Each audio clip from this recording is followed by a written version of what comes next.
Hello, everyone. I'm Harry Tapias, attorney at Logica PA and also the CEO for the firm. And it is my honor to introduce a stellar attorney, associate Alessandro Giordano. Alessandro has more than a decade of experience in the field, and he's going to talk to us today about the National Interest Waiver and how people who are able to apply, how do they go through the process. So we're going to go through several questions. Alessandro, welcome to our program. Thank you. Wow, Harry, what an introduction, really. Thank you. Happy to be here with you. Good morning, everybody, and happy to talk about this very, very important topic, EB2 National Interest Waivers. All right, Alessandro. So we're going to go with some questions that we get frequently at the law firm. And the first question, very basic. What is the EB2 National Interest Waiver? So an EB2 National Interest Waiver is a great option for those individuals who qualify and who want to live and work in the United States, want to immigrate to the United States, but do not have a potential employer who is willing and able to sponsor them through the labor certification process. So it's an option for those who want to immigrate, but do not have an employer to sponsor them. All right, so basically you're waiving the requirement for an employer, and because of your abilities, you're able to self-sponsor essentially. Correct. It's a self-sponsoring petition, correct. Self-sponsoring petition. So in that case, the next question here, which is on point, what type of professionals can apply for the National Interest Waiver? Well, there really isn't a closed list. Any kind of professional could apply for an EB2 National Interest Waiver so long as they meet the requirements for the EB2 classification and then for the National Interest Waiver. So maybe give us some examples of some of the professionals that we have worked with that you have worked with in the past. Well, I've worked with almost all types of professionals. Worked with doctors, I've worked with engineers, I've worked with teachers, believe it or not. I've worked with economists, I've worked with consultants. It's really open to anybody who qualifies for EB2 and then can come to the United States and benefit the country. So there are certain requirements that need to be met for the professional, for the individuals to qualify and obtain his or her green card through the NIW, National Interest Waiver. Well, in that case, let's go into the next question that touches on what some of the requirements are. So specifically, we've been asked several times, just like this, can I apply to a National Interest Waiver without a bachelor's degree or higher education? So maybe you can expand on that. Sure. So there are several ways that one could qualify for National Interest Waiver. First of all, the individual has to qualify for the EB2 classification. EB2 classification is open to those who have an advanced degree or who can show that they possess exceptional abilities in a given field. So these are the two ways that I can qualify for EB2. After I qualify for EB2, I have to meet the DANASAR requirement. So the DANASAR is the leading case from. Yeah, it's like the seminal case for National Interest Waivers. DANASAR case, yeah. Correct, and it pretty much lays out three prongs, right? Three requirements that I got to meet to qualify for the National Interest Waiver. So to go back to your question, do I need an advanced degree? Do I need a bachelor's degree?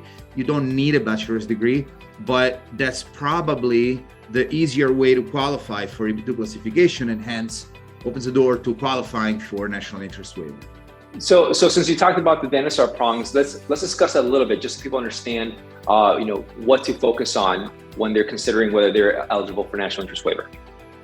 Right. So assuming I qualify for EB2 classification, so I either meet the exceptional abilities requirements, or I am an advanced degree professional. That means that I have a bachelor's degree and 5 years of professional experience in the field after I obtained the degree, or I have a master or a PhD, let's say, so an advanced degree. Okay, let's say I qualify for EB2 classification. What do I have to show so that I can immigrate without an employer sponsoring me? What do I have to show to qualify for the National Interest Waiver? I have to show three things. First of all, I have to show that my proposed endeavor, which is what my proposed activity in the United States or activities in the United States. So what I will be doing in the United States has substantial merit and national importance. So that's national interest, right? That the endeavor is of interest to the United States. Correct. Benefits the country. So this is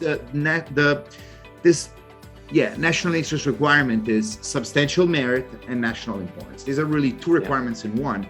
So I have to show that what I do is important and that has a benefit, and that the benefit is large in scope.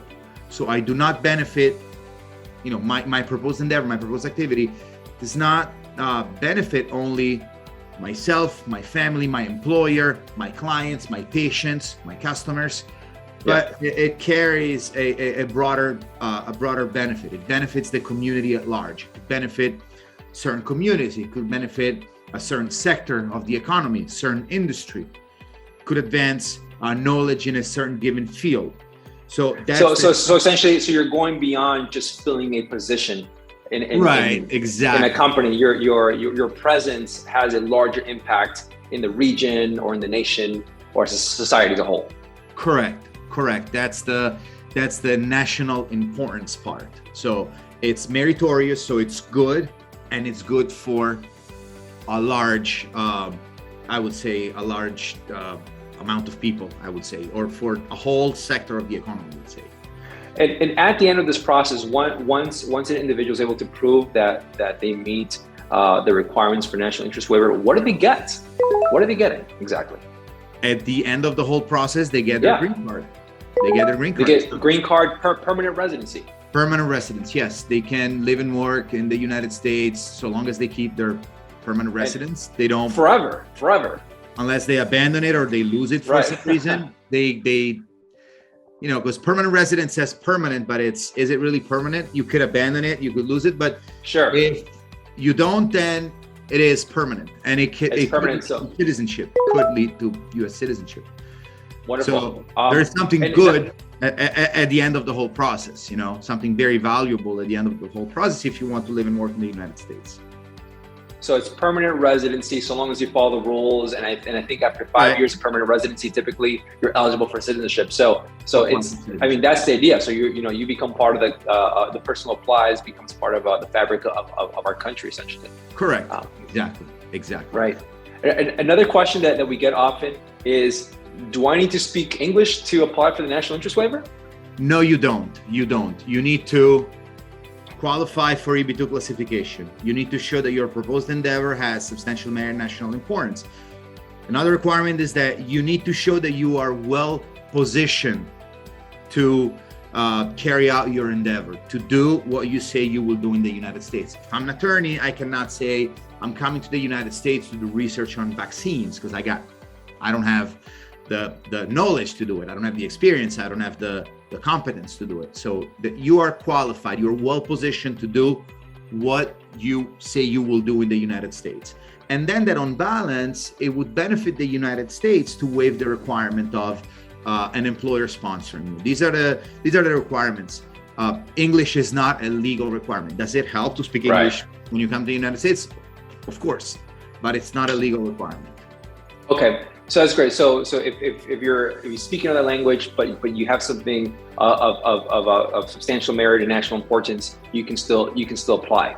And then so that's something to keep in mind. And the next thing is, or the last major question that we get is, do I need to live in the U.S. in order to apply for the national interest waiver? And I guess this comes with people who are outside of the country, wondering, do they need to be present to apply? Right, I get that a lot as well. No, you don't. You can apply from wherever you are in the world, so long as you qualify. So long as you qualify for EB2 classification, so advanced degree or exceptional abilities, and then you meet the 3 Dhanasar prongs.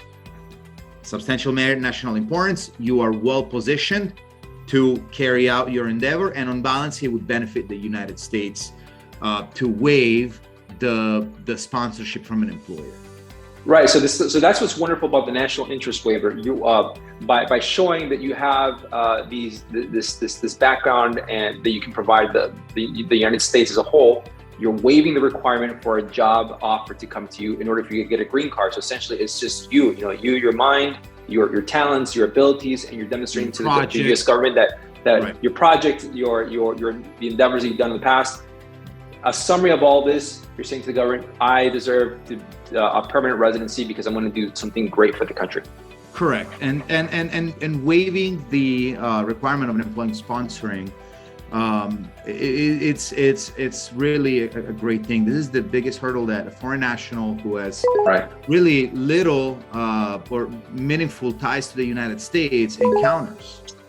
It's that's what I hear a lot. Oh, but I don't have anybody sponsoring me. I don't have an employee. Right. So there is this option. There is this option to come and to immigrate to the United States through the EB-2 National Interest Waiver. So no employer, no sponsorship from an employer is needed. Alessandro, again, it's a pleasure to have you here. And I also want to remind the public to please subscribe to this channel so we can continue putting out this great content, great legal education out there. And also, as a disclaimer, this is not legal advice, and I do highly recommend that you seek out an attorney to understand the facts and how the laws apply to your case. Thank you, Harry. Likewise, a pleasure for me to be here.